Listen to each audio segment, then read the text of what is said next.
Hey, it's me, Rob Ryan. I am back with another terrific conversation with one of the best and brightest entrepreneurial thinkers out there on the planet. Today's conversation with Chris Hurd of Firstbase from Aberdeen, Scotland, as he explained it to me, up in the northeastern corner of Scotland. A company that raised money from Silicon Valley's biggest investors, from A16Z, from Kleiner Perkins and the likes of Silicon Valley's big hitters on the venture capital side, and has built a company and now successfully exited, although he continues to be involved in the company. We talked about everything about his journey, but we also talked more broadly and fascinatingly about the Scottish entrepreneurial economy and the opportunity he sees to tie back to Scotland's amazing history of inventors, creators, entrepreneurial thinkers, as I'll call them, innovators, that have existed for hundreds and hundreds of years across some of the most important technological and economic innovations of human history that have apparently emanated out of Scotland. And Chris is deeply passionate as a young guy who's built a company on a global scale from his hometown. Now he's deeply, deeply passionate about how the Scottish economy, Scotland's public sector and private sector, can come together to build a more sustainable, innovative, growing economy for its people, for its citizens. I'm passionate about that from my experiences in Latin America, as you know, with a lot of comparably sized countries and stories. And so we had a deep dive on that stuff, and I hope you guys will enjoy this conversation as much as Chris and I did making it for you.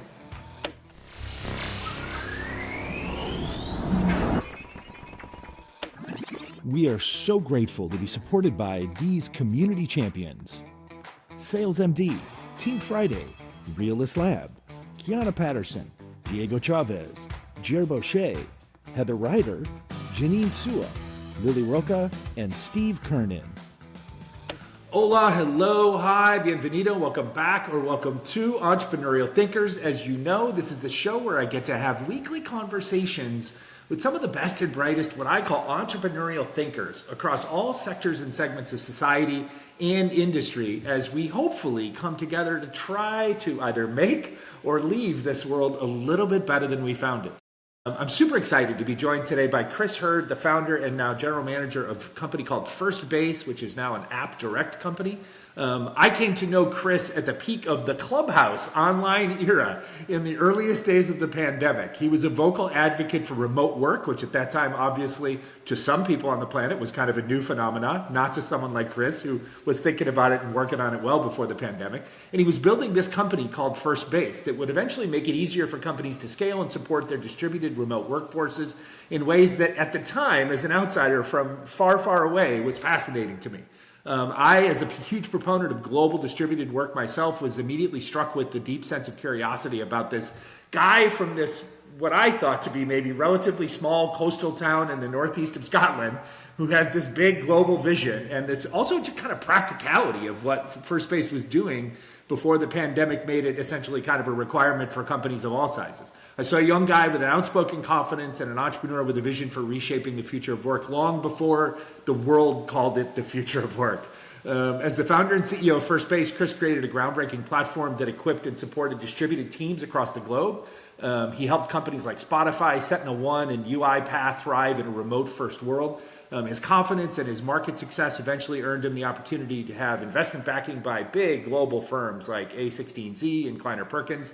And he turned Firstbase into a leader in the technology management space for the world's most innovative companies before, not too long ago, recently, he'll tell us all about this, selling the company to a company called App Direct. But before all of that, Chris is a dad. Chris is a local proud boy of Aberdeen. He's an investor at Logos Labs and a fierce advocate for the potential of the Scottish entrepreneurial economy.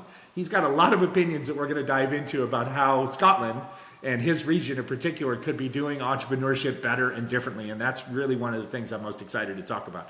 He's got his roots there. He's got a background in architecture. He's taken a journey from kind of local beginnings to global impact. And his insights, I think, are going to be not only appealing and interesting to our entrepreneurs that listen and our investors that listen, but just maybe even our public servants, our politicians, our elected leaders, our ecosystem builders, so to speak, because he's got a very unique perspective on how we could do things better. So with all that said, Entrepreneurial Thinkers welcomes you, Chris. It's great to share this conversation, buddy.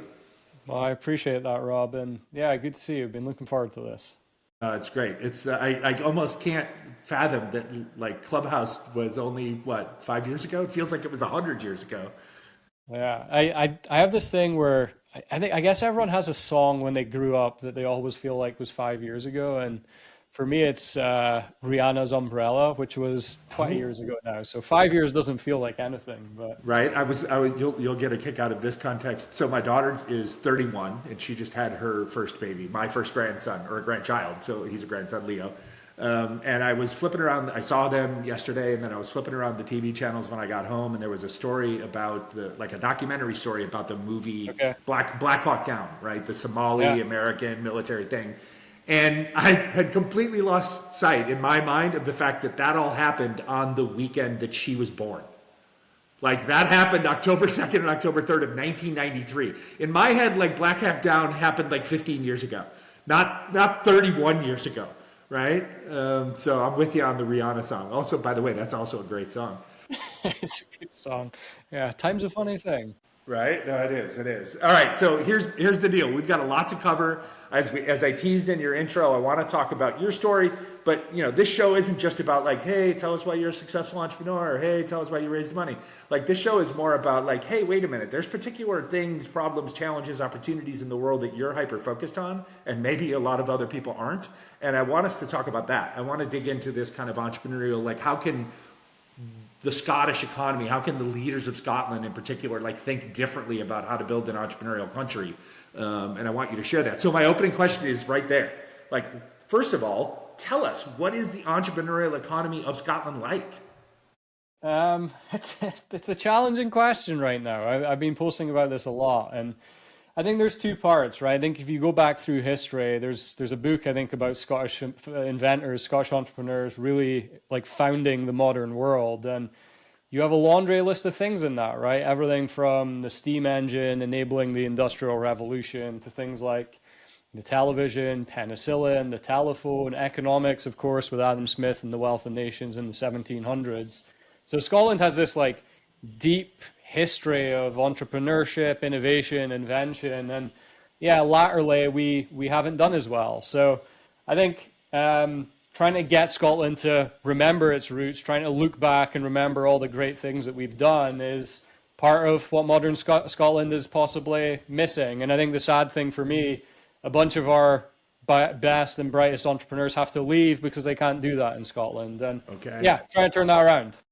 Right. Wow. Okay. Just out of curiosity, like where do they go? Where do they emigrate to?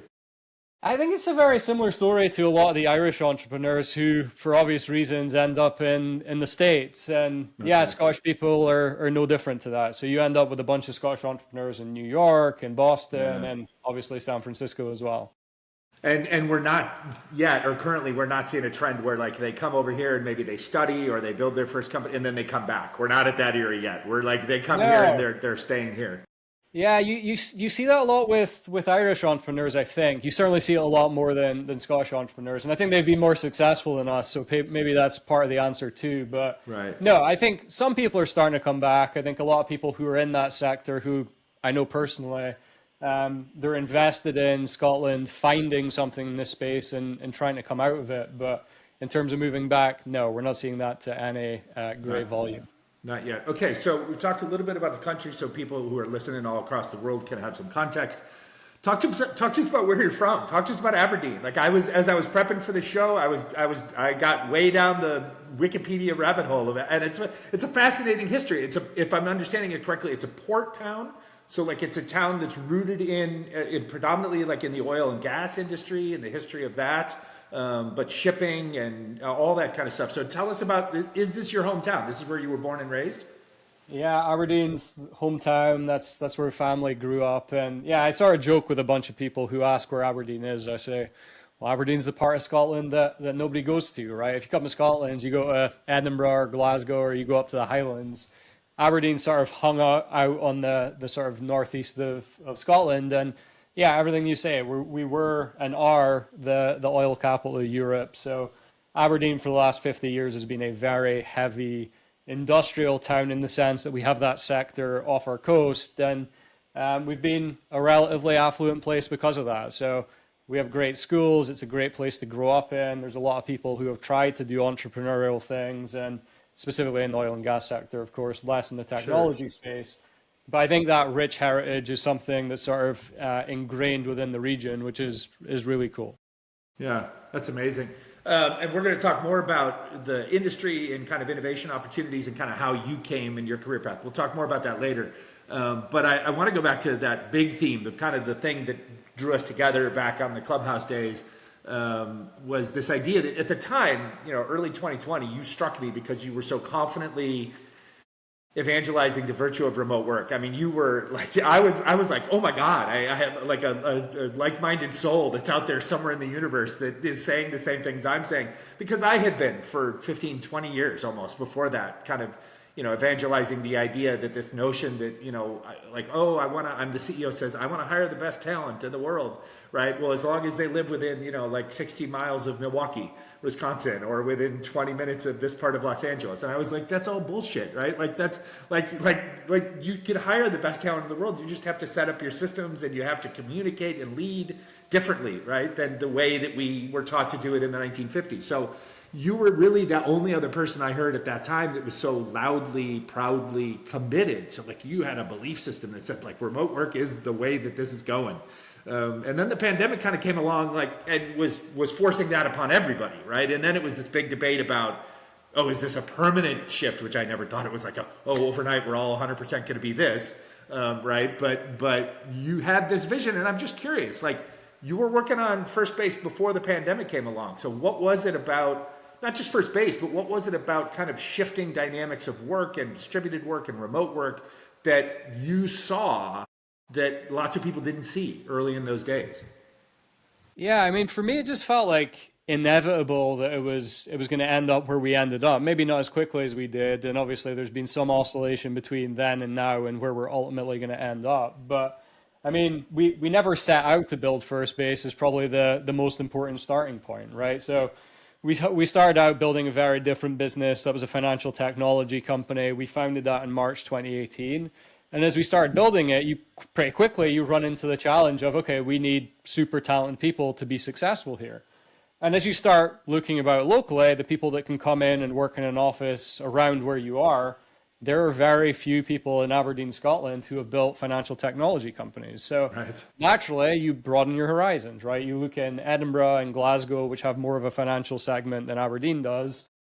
And I still didn't feel like I was running into the talent that I needed to build the business. So we just kept broadening that horizon. And eventually we came to this realization that, okay, to build a business that's successful internationally, you have to hire the most talented people in the world. And by the way, if talent's universal, you can expect to find those people in really random places. And to hire them, you need to meet them where they are, right? You need to hire them wherever they're going to live. You need to give them the tools and equipment they need to do their job. So we sort of set off on that journey. And as we're going through it, we start hiring more and more people remotely. And we just started running into all these challenges and obstacles around people getting their equipment. And as we start to face that, it was like, okay, well, this sucks. It's expensive. It's time consuming. Stuff doesn't turn up on time. If things break, they're hard to fix. Our team's unproductive. If they leave, we can't collect the equipment. So at that point, we start looking at that problem. We're like, actually, that might be a more interesting problem to solve. And at the same time, we're pushing out a lot of sort of thought pieces on why remote work's really great for us. And we weren't really like trying to make people drink from our champagne, so to speak. It was more just like we've experienced this, we've seen it, and we were telling people about it. So those two things are happening. And it seems like part speaking to other entrepreneurs out there saying like, hey, guess what? Like we've found a way that we can leverage truly world-class talent from wherever, right? And you could too. Like, hey, if you get discouraged by your inability in your small town, wherever that might be, you were almost kind of like, again, helpfully evangelizing, not just to say like, oh, we're right, you're wrong, but to say more like, hey, we found kind of maybe a secret sauce over here. Here, share it. Here, go ahead. Yeah, and for us, that was like this really deep, meaningful mission and purpose to us, which is like, wait a minute, if we just stumbled into something which by doing nothing different to what we were doing has unlocked a higher quality of life for me, and not just me, but also my family. So that was really what we were evangelizing, was like, look, there is a way of work where you can still work for the most talented companies in the world and you can have the most talented teammates in the world, but where you live is no longer connected to the opportunities that you can access. And that seems like a minor thing, but when you actually go through it, and like you said, you mentioned Milwaukee earlier. Well, if you're in Milwaukee and you can only access jobs at the local rate, like, you're not going to have a large disposable income potentially. But if you can access San Francisco salaries or New York salaries, and as a consequence, remote work rises the local salaries in Milwaukee, this is a really, really meaningful and impactful thing for change. Hugely true. Oh, so true. So you alluded to it there in your first part of your answer, like, so here we are in 2025, and I almost say this like, oh man, bummer, right? Here we are in 2025, we're all the old guard, all the guys that are older than me with even grayer hair than I have, right? Who are now like, okay, back to the office. Like, please, we need to fill all these commercial rental spaces that we've paid millions of dollars for, because that's the only way you can be productive. That's the only way you can build culture. Like, as a real thought leader in this for now almost a decade, like, how do you feel about where we're at today, and this wrestling that's going to happen between the facts, which is the viewpoints that you and I adhere to, which is just factual productivity increases, and then the kind of cultural pushback that's happening because we still have like a 1960s generation of leaders? Yeah. I guess facetiously at times I've said, like, well, you just have to wait long enough and these people will fall out the workforce. Yeah, I think I might have said it more aggressively at times than these people retire. I'm with you, buddy. In the United States right now, we're waiting for an entire class of both political, as well as business, as well as billionaires. We're just waiting for everybody to die out, right?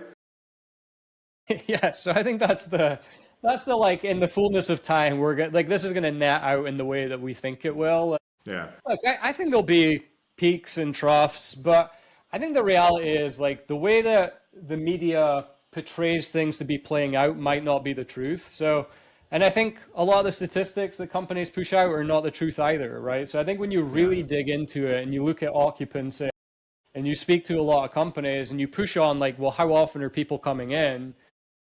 The facts are not the facts, right? It's like, well, we expect people to come in 3, 4, 5 days a week.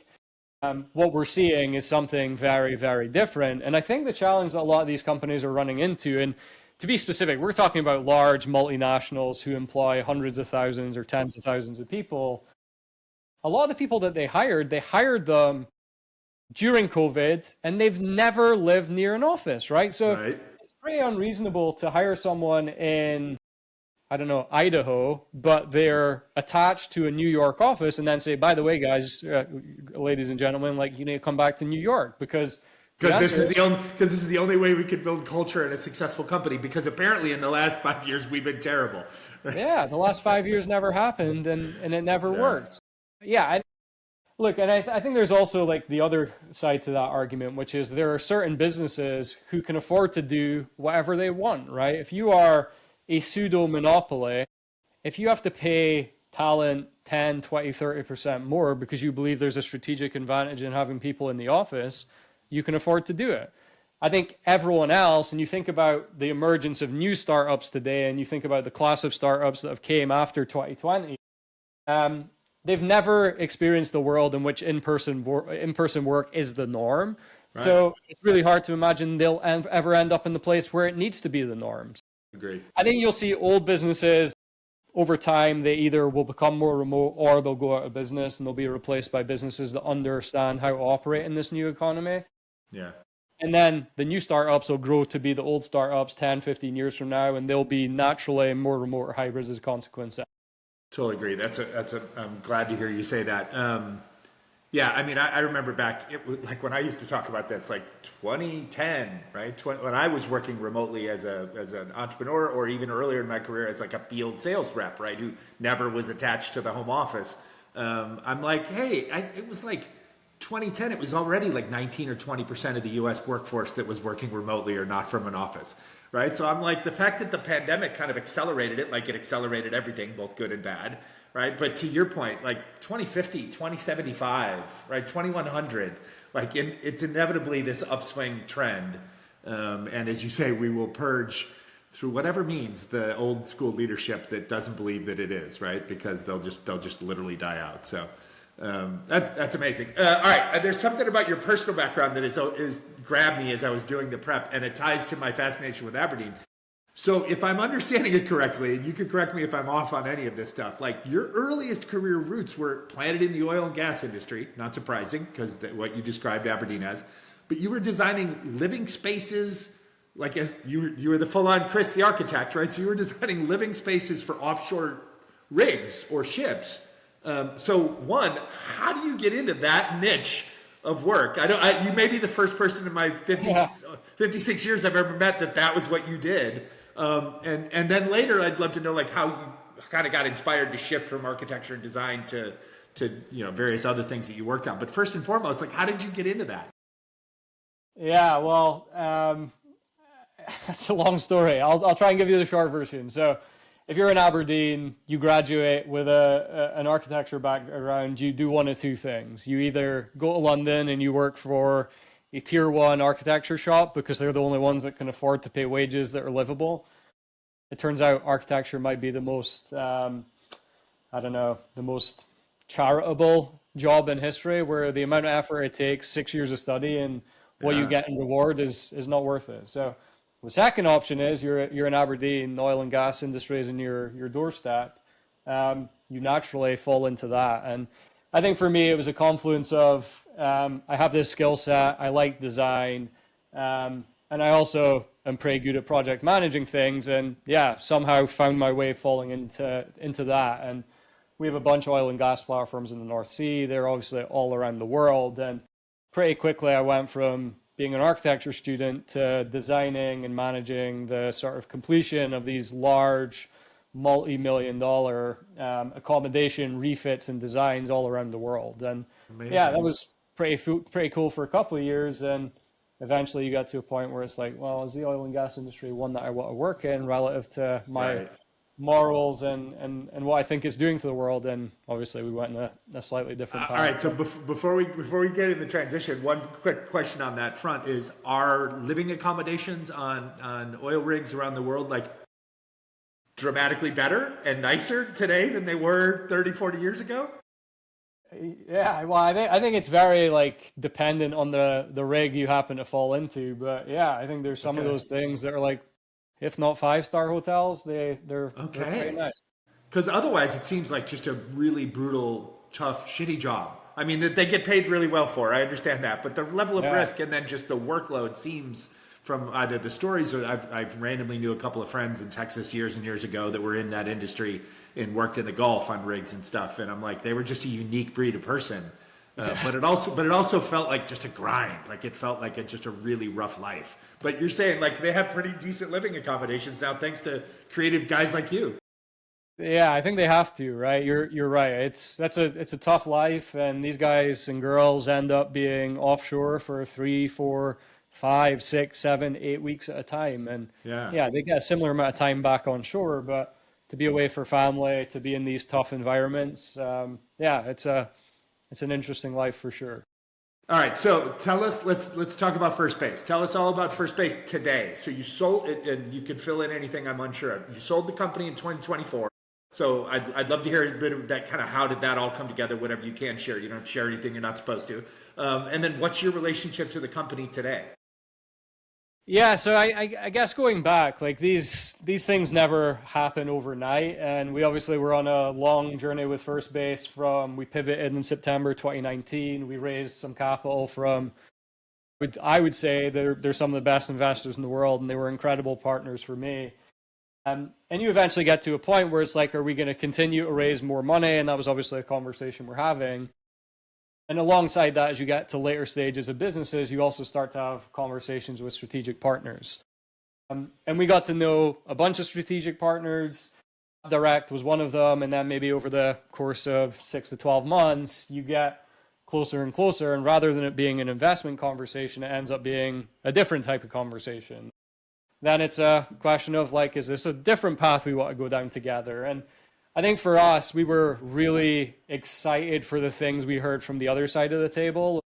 I think when we thought about the vision that we had for Firstbase and how long it was going to take us to reach that, and the ability to sort of join forces with a much bigger company who's maybe 2 or 3 steps or 4 or 5 steps up the ladder from us. Can we accelerate on something that we thought was going to be a 3, 4, 5, 7, 10-year journey?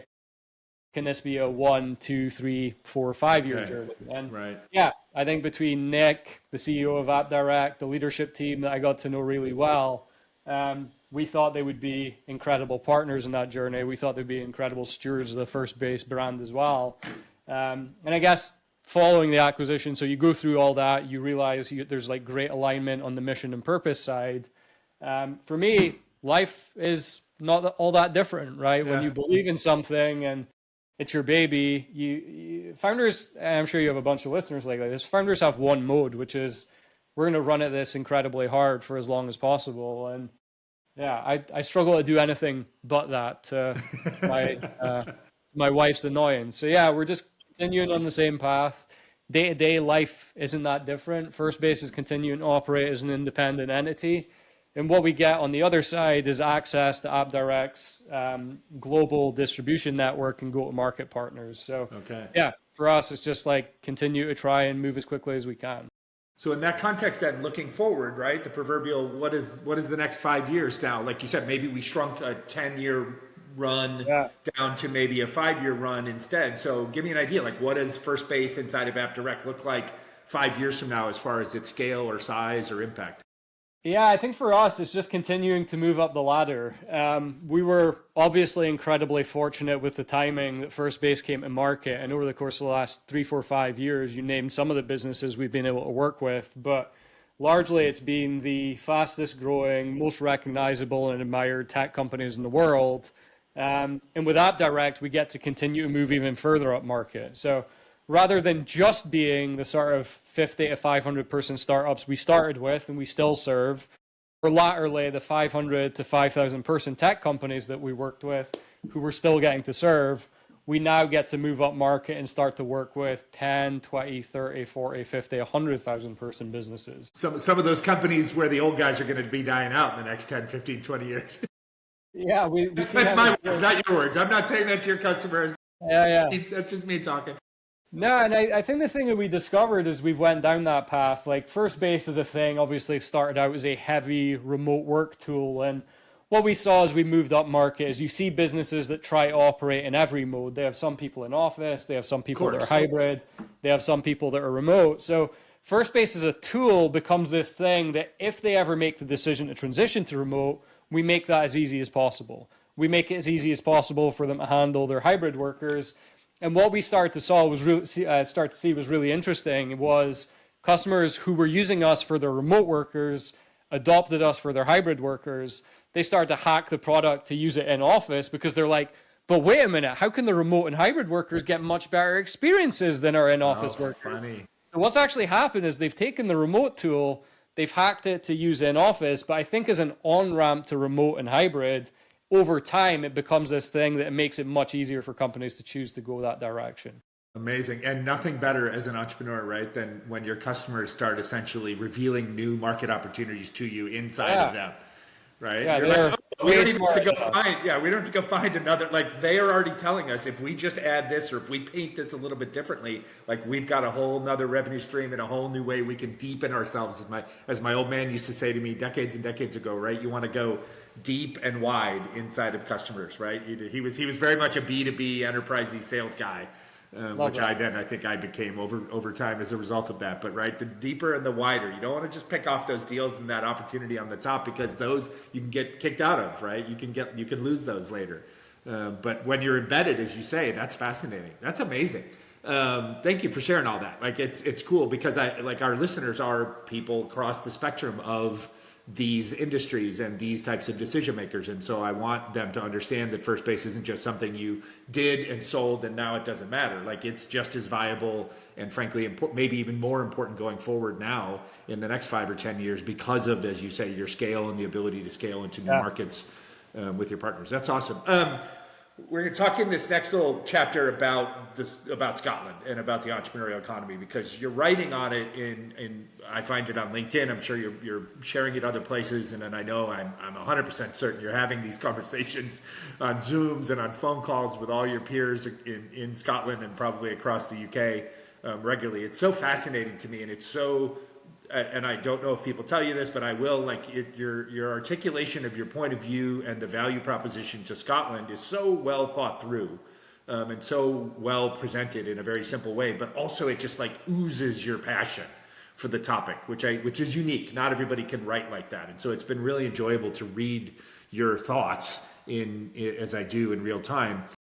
We understand, you said in the beginning, right? Like part of this that drives you is just to kind of almost remind Scottish folks that like this is who we always have been, right, throughout history. So I'm going to skip the kind of why is it so important to you question, because I think we've already talked about that. So talk to me more about Scotland. If there is an adjacency of common things that happen in the UK beyond just Scotland, like in general in England and in Ireland, please reference those. But like talk to us about kind of how local ecosystems in Scotland or in the region play or don't adequately play kind of a role in fostering innovation and entrepreneurship.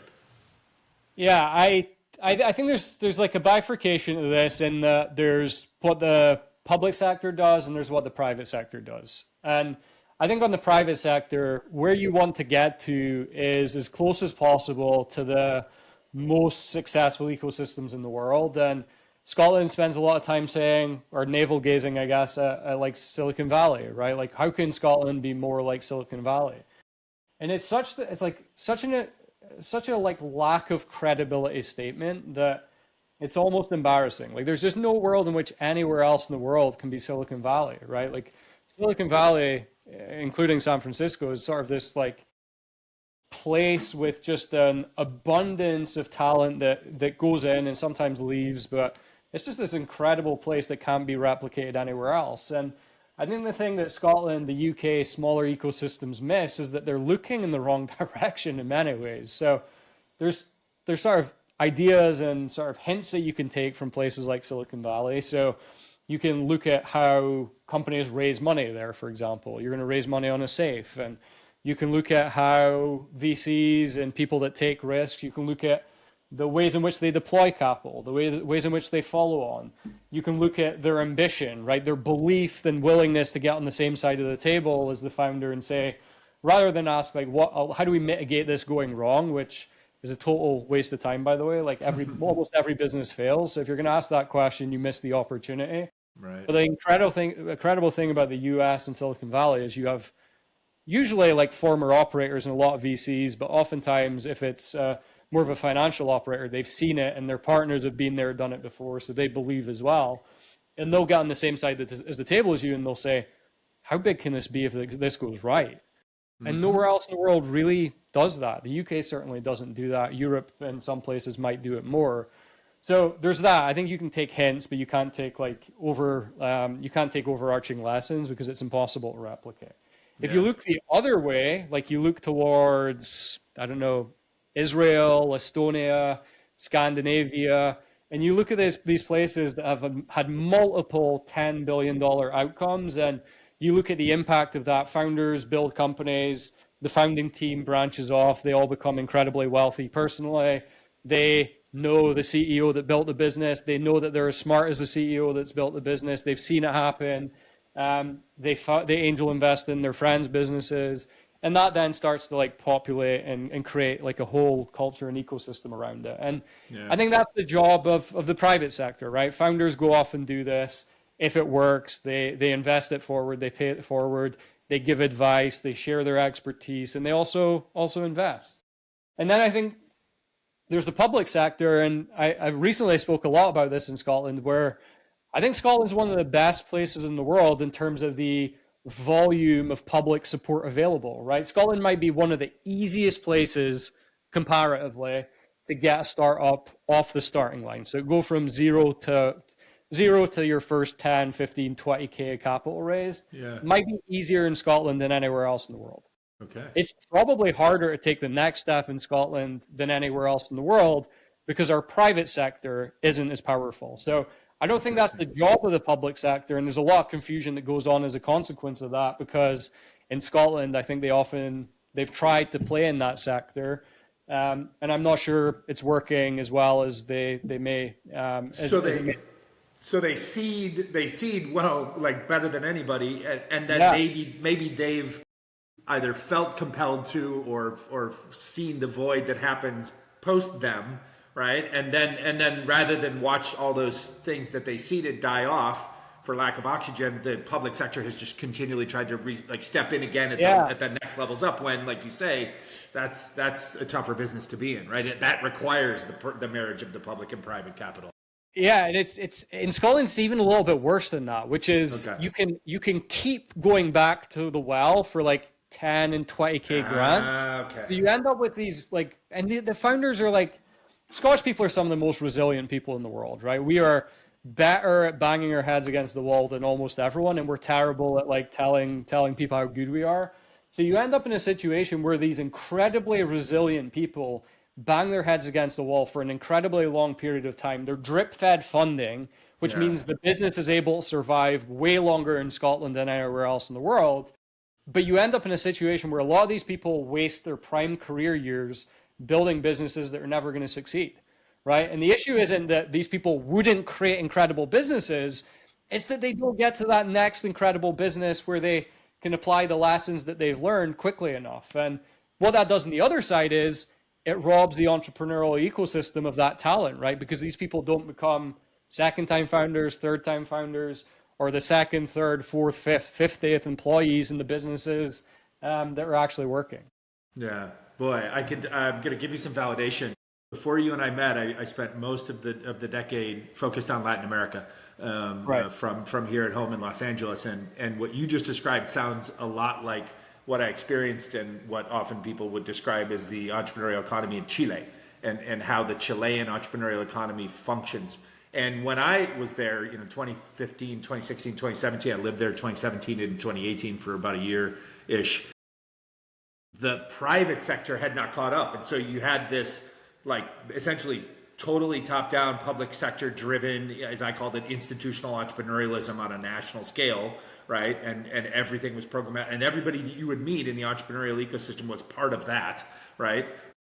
And private capital was, literally probably as recently as maybe even 2016, there might have been 3 venture capitalists, right? Something like, 3 venture capital firms, and angel investors weren't angel investors like you and I would think of. They were rich people who bought apartment buildings, right? And then thought everybody else's idea was shit and told them they were wrong every time they met with them. And so, they just literally, the public sector kind of kept it going along, and then a handful of people, and then a bunch of outsiders kind of tried to drive this awareness, hey, you need to build up, you need to take some of your public sector power and incentivize people to put more risk capital on the table so that they could take over at the next stage and kind of grow it. And now, 2025, much more vibrant, Chile as a country isn't that big. I think it's 18, 19 million total population, of which 60% is basically the economy of Santiago and the population in Santiago. So it's almost a city-state kind of vibe. But now it's much different, right? But it's been a very similar trajectory. And then the other thing I'll tell you that validates your viewpoint, which you may get a kick out of, is throughout Latin America, as I went around, part of the consultative work that we did was mentorship programs for the entrepreneurial support organizations. But I would also then, because I was the middle-aged gringo guy from California, right, everybody would want me to come and give speeches everywhere. And so one of the speeches that we gave probably 200 times was literally said, stop trying to build the next Silicon Valley, build the best first. And then we would just put in the name of whatever the city was that we were going to. And the opening slide, after that title slide, the opening slide was a 1928-29 photo of the endless agricultural orange groves of then San Jose or Silicon Valley, right? And people, and I would always ask, the opening question to the room was so where do you think that is? And 60% of the time, people would guess that it was their own little farm town, or their own city that used to be a farm town, right? And then the next slide we would use was the cover art from that HBO TV show Silicon Valley, the comedy, right? Where it had like the kind of cartoonish like buildings and all the logos and all that stuff. And I would be like, no, this is what you think it is. This is what it was. It was just an agricultural rich area of farmers as recently as like 80 years ago. Right. So my point then was I would always take that conversation and try and implore upon people, create the next greatest, best Guanajuato or Guadalajara or Aberdeen, right? Like stop trying to, yes, you can take some, as you say, directional lessons on aspirational possibilities, and you can take, but you're much more appropriate to take lessons from comparable economies. I love your Estonia example. I'm actually friends with the guy who's now the Estonian ambassador to the UK, Viljar. We met in Mexico at an event, and he was there kind of studying what was going on in the Latin American entrepreneurial economy as he was trying to help Estonia develop it. So I love that. Your sense of it is so spot on. I hope more and more people in Scotland, both on the private sector and the public sector side, continue to listen to you. It's clearly it's part of your flame now. I can tell beyond Firstbase is to take this role, and sometimes that's what it takes too, Chris. Is it just takes that? I've seen it in community after community after community over the last 10 years. Like it takes that voice. It takes that I've got some credibility. I'm a successful entrepreneur. I'm someone who's from here. I'm someone who understands the nuances of the culture and the economy.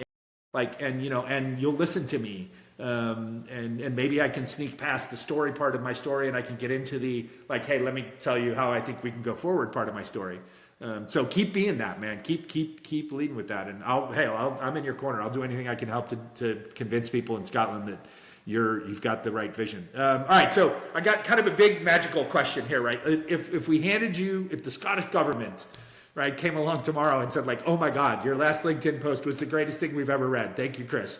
We're going to give you a blank slate of clean whiteboard and all the support, structural intelligence, people, talent, money, whatever you need. How would you design the greatest potential national entrepreneurial economy for the next 50 years? What would it look like? What would be its key components? Yeah, I mean, the answer is I don't know, but I'll give you the gut reaction, right? So I think there's three components. I think what I've seen over time in terms of places that become successful and continuing to innovate and be entrepreneurial and invent things and discover world-changing stuff, let's say. I think culturally it's ingrained at the earliest possible stages that the risk is acceptable, right? So you think about Americans, like the American dream is a thing that's drummed into you from the moment you're born. And I think the opportunity for everyone to go out and chase that is something that is inarguable to every American. And I think when you go and travel like you have, Rob, you don't run into that as much, right? A lot of people think that they can only work a 9 to 5, and I don't know, they never feel like they were given permission to do what people like us have done. And the reality is that anyone can do it. You just need to give yourself permission. So I think if we were starting with number one, it would be like the top of funnel. And the top of funnel would be how do you construct something that you speak to 6, 7, 8-year-olds and you show them all the incredible Scottish people that came before them, right? Rather than do it Scotland has a bunch of weird things that we put in the curriculum, but could we afford a week a year where everyone understood that James Watt essentially enabled the Industrial Revolution that delivered the modern world? Or because I mean, dude, just your opening monologue that you shared in your opening statement, there were a couple things in there, and I'm kind of a history weird globalist nerd, right? And there were a couple things in there that I was like, oh shit, I didn't know that. That's incredible. That's awesome. Also not surprising, but wow, I didn't know that. So if I didn't and like you said, the kids don't know it, right? Yeah, and it should always be delivered from the perspective of Scottish people just like you did all these things, and there's a laundry list of things that you wouldn't even believe, the US Navy, Scottish guy, right? So you sort of deliver that and people are like, holy shit, I don't need permission to do these things. People just like me, Scottish people just like me, have done that all. So Yeah. yeah, starting there, that's like an educational thing. You want like an entrepreneurial academy. You probably want to create national competitions off the back of that. There's a really cool one in Ireland. A friend I know shared that Patrick Collison, I think, actually won when he was 16. Wow. Scotland could use something like that. So those things feed into each other, right? You have the education, the belief, the permission that you get from learning those things. And then I think we already spoke about, like, Scotland's a great place to get off the starting line if you're building a startup. So we don't need to change anything there, but we need to fix the second part. And the way you fix the second part, I think, is privately. And what I would love to see happen is the emergence of some, call it pre-seed accelerator type fund, call it 25 to 50 million pounds stroke dollars. And over the course of the next 15 years, you catch the updraft of all those kids coming through who believe that they can build things, and they believe and they are more ambitious. And rather than them floundering and trying to get their business to work off of 10, 15, 20K grants, or rather than them having to go to London or the US to raise that first 250K check, we have a national private investment fund that is the first money into institutional money into those funds. And then the reality is, once that starts to work, the best companies can go and raise from anywhere in the world. Like I think Firstbase is a pretty good example of that. So you don't need to continue to fund it. You just need to get it to the next stage where they can go and speak to the best people, best investors in the world. And if you do that, they'll stay in Scotland, right? They'll live here. There's great talent here. They'll build here. Their first market might be the US, like Israeli startups are. But I think that's okay. The headquarters stays in Scotland.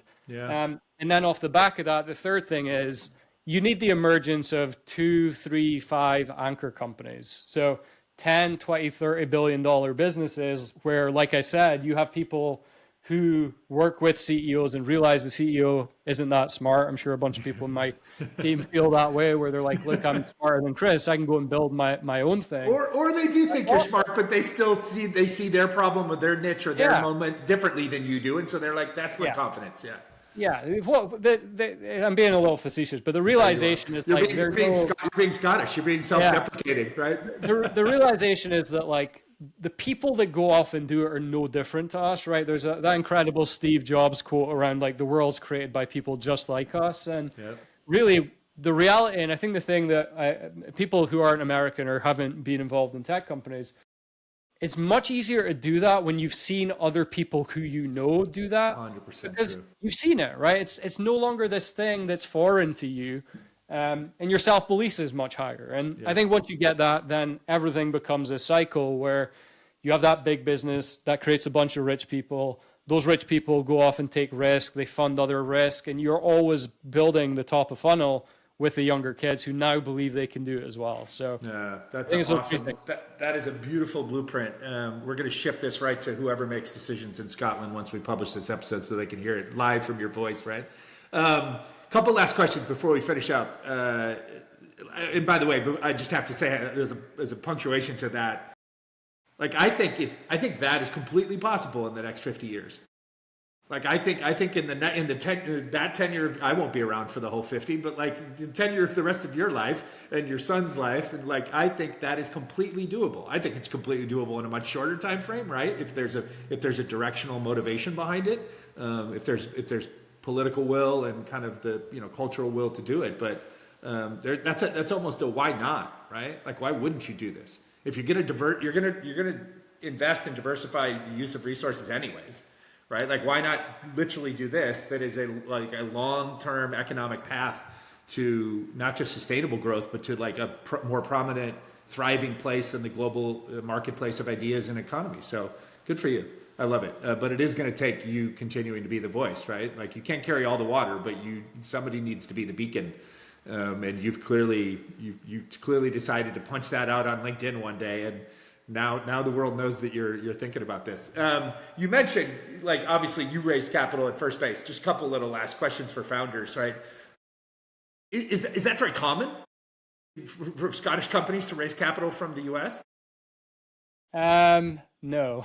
No, yeah, and probably less common from the top tier types of firms that you did. Yeah, we were incredibly lucky. I think we built a business at the right time. Tailwinds were good, and yeah, we were incredibly fortunate with the partners we had. And I think Scottish people haven't historically made that path. I think it's becoming more and more common. There's 3 or 4 Scottish founders, I think, in Andreessen Horowitz's portfolio. There's a few Scottish folks involved in Y Combinator. So, yeah, I would like to think over the coming years it's going to become more and more common. And of course, I think as it happens, they know more and more people that have done it. But no, not an especially common thing historically. I was going to ask you the classic, like, you're a young guy, what are you going to do with the rest of your life? But it's clear you're going to stay heads down, focused on building the hell out of Firstbase for a while. And while doing that and being a good dad and being a good partner, you're also apparently going to help just lift up Scotland. So I kind of have a clear picture of what you're going to be doing for the coming future. So let's take your wisdom and experience and let's turn it on. In the last question here, let's turn it on those listeners that are young entrepreneurs, right? Or first timers or early stage entrepreneurs. What are 2 or 3 pieces of advice that you would give to them in this specific area? Like this idea of kind of, I want to grow my business, but I want it to have a local focus while I still have global ambitions. What are like 2 or 3 things? Because you're a bit unique. Even in the opening, you said, hey, in part, I'm frustrated because Scotland unintentionally, right, is kind of chasing away our best and brightest, and they have to go to the US. They have to go to San Francisco or New York or Chicago or Boston or whatever it might be. And you didn't. Like you literally are talking to me from your hometown, and yet you managed to build what you did and do what you do. So you had a very kind of local presence and built up a business that, again, it pivoted and evolved. That's normal, right? So to finish up here, like what are 2 or 3 pieces of advice that you would give to entrepreneurs that are thinking about, like, how can I build globally, but I love my hometown. I love my family. I want my child to grow up in this neighborhood. Yeah, well, can I respond to that first, and then I'll answer the question. I think if you look at my background, I don't think there's anything special about Chris Hurd. Like, I think the thing that's special about me is I didn't do anything that nobody else can do. I think I did a lot of things that are just incredibly hard for a very long period of time, right? It's one of those things where to be a successful founder, people will say, well, what's the one secret? Like, if I can do one thing. I think the secret for me is behind me, right? I spent probably 3 or 4 years reading, and I mean hundreds of books. I mean like 300-400 books on everything from VC term sheets to the rise and fall in technology and everywhere between those things. At some point you become smarter and smarter, but the secret was like, I just worked 16 hours a day for seven days a week. So when people say like, well, what's the secret? Well, the secret is you could do exactly what I did. It's just, are you willing to endure the pain? Because like for many of the 7, 8, 9 years that I've been on the entrepreneurial path, like nothing happens, right? Day to day, week to week, for the longest time. It's embarrassing when you look in from the outside, right? There are times the 10-year overnight success, right? Yeah, and during that, it's not that like you're in the dark and you're doing this and there's no questions. Like there are a lot of questions, right? Your friends and your family are wondering like, what is this idiot doing? And at what point is he going to become successful? And like, is he going to give up? Is he going to go and find a real job again? So there's like just continuing to keep going, and the whole like action produces information thing. Like I love that. And I think a lot of people will say, well, how do we start a business? And for me, it was like, well, you just have to start a business, right? The best way to start a business is you just start a business. And I love that. I think oftentimes the idea you start with isn't the idea you end up, right? The fintech business we built, and we never went out, and this might be sort of transitioning to the answer.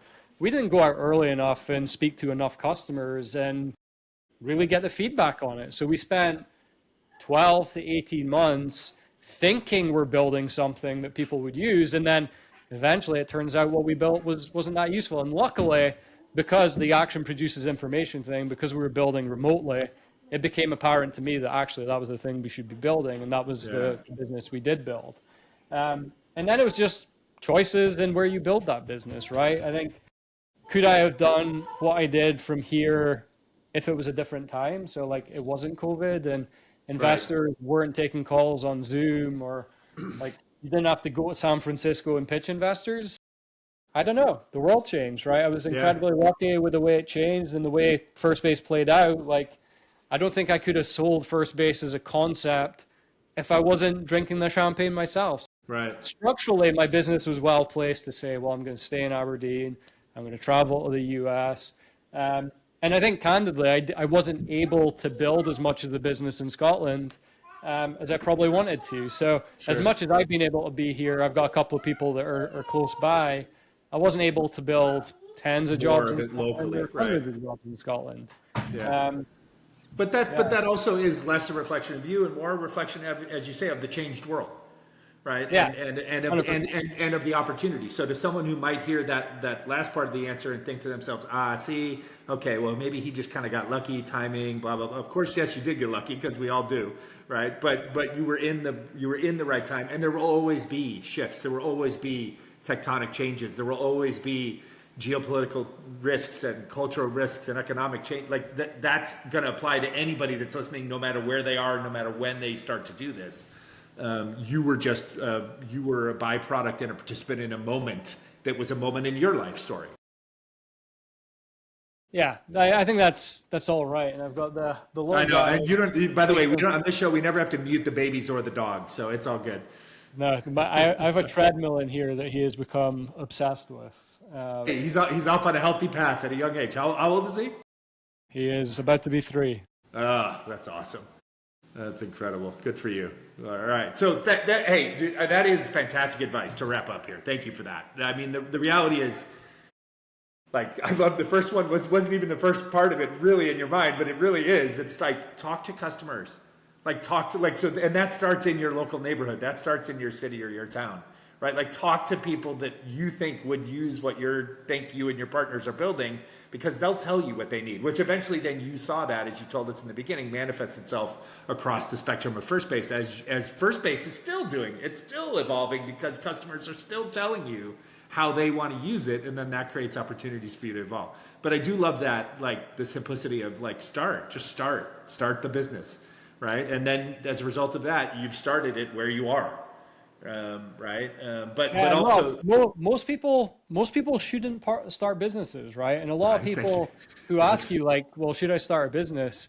I find that, like, a lot of friends and family that have asked me that over the years, like, they almost want, like, permission, or they almost want to be told that they should go and start the business. And for me, I always say, like, no, you probably shouldn't. And most of them never do, right? And they're not doing it because I didn't tell them to. Like, they're doing it because they don't have this burning desire internally, which is there's this problem that they wake up in the middle of the night about. Yeah. I don't know, it's just such a hard thing to say, like, I'm going to dedicate 10, 20, 30 years of my life to this thing if you don't have a mission and you don't have this purpose. And I think for me, like, as we went down that path, obviously I cared a lot about the fintech thing, and there was some, like, deeply personal story to that as well. So that was the driving force there. But as we got to the remote work thing, it was like, holy shit, like, we can democratize access to opportunity. We can upgrade quality of life for workers, and not just workers, but their families globally. So, like, maybe the third piece is, like, you just need a mission, right? Like, it's really difficult to think that you're going to keep doing the same thing without any progress if you don't have this thing that you actually give a shit about, right? Like, starting to go down that path because you want to make money. Yeah. Like, maybe. Yeah, maybe. But I mean, honestly, I'm older than you and been in this game longer. Like, I would say, man, there's a lot of other easier ways to make money. Right. Like, yeah, and I think whenever anyone I know that has went down that path because it's been like, I want to win that status game of, like, I want more capital, blah, blah, blah. There's always a realization at some point where it's like, I wish it felt better. But if you have the mission, it's like, well, the journey was the thing that felt better along the way anyway. Yep. Yeah, you need to enjoy that. You'll love, famously, no matter where I take this little mobile setup of mine on the planet, I always have to the left side of it, right, kind of outside the range of the microphone, I have the copy of Simon Sinek's book, all right, Start With Why, right? And it's always on the top of the little stack of books, and it's my constant, I've read it a million times, right, but it's my constant daily reminder on my desk next to the computer that it really does have to come down to being driven by your why, right? And if you don't have a why, like don't manufacture one. right? Don't hypothesize one because you want to play this game over here. I used to call them, as I would travel around, I would call them, there was the wantrepreneurs, right? The people who just wanted to be part of the scene. And then I eventually adapted that realization. And as I gave speeches, I would say, like, raise the hands. There's 100 people in the room. Probably 5 or 6 of you are going to be entrepreneurs, like the business owners. But I'm like, the rest of you can be a part of this economy. I was like, because think about it. Those guys are going to need a bunch of people to work for them, right? And so you can be employee number 2, 4, 6, 10, 20, 100, and still get a lot of the joy without any of that downside risk long term. And without that grind that you're talking about. So no, your wisdom is very both practical and honest, as well as being just true, right? So thank you for that. I love it. How can folks find you or find, obviously we talked about it a lot. You're on LinkedIn, so we can find him on LinkedIn. Look for the guy with the handsome photo that looks just like him. But how can we find Firstbase? How can companies or people that want to find Firstbase find you and connect with you? Yeah, Firstbase is easy, firstbase.com. If you want to speak to me, chris@firstbase.com. Twitter, @Chris Hurd, LinkedIn, Chris Hurd, and as Rob says, my face with a very pink background. Exactly. I always just people like, I couldn't find you. I'm like, literally just look for the Rob Ryan that looks like me. Like, that's the easiest way. Buddy, it's been an absolute pleasure to meet like this. I hope we get a chance to cross paths and meet in person at some point in our near future lives. I'm absolutely a fan of you and everything you've done, but honestly, I'm the future guy that I am. I'm more intrigued by and excited about what you're going to do in these next 20 to 30 years of your life. And I'm in your corner. I am anything I can do to be helpful, to be a resource to you, to be specifically useful to you, or just generally encouraging of the vision and the work that you're going to try and do in evangelizing the opportunities in Scotland. I am massively intrigued, and I have enough of the experiences in these other countries that are comparable, that if there's anything I can share to help you and to help them just shortcut this and build a vibrant, thriving economy there, so that more folks can build great world-class companies from amazing, cool, historic towns like Aberdeen, and not have to uproot their families and move to Chicago, Boston, New York, etc. That's awesome. And by the way, right now, you probably don't want to move to Chicago, New York, or Boston. So, just skip over the United States for the next 4, 6, 8 years, hopefully. But dude, it's been a pleasure. It's an absolute pleasure to visit with you today. Thank you.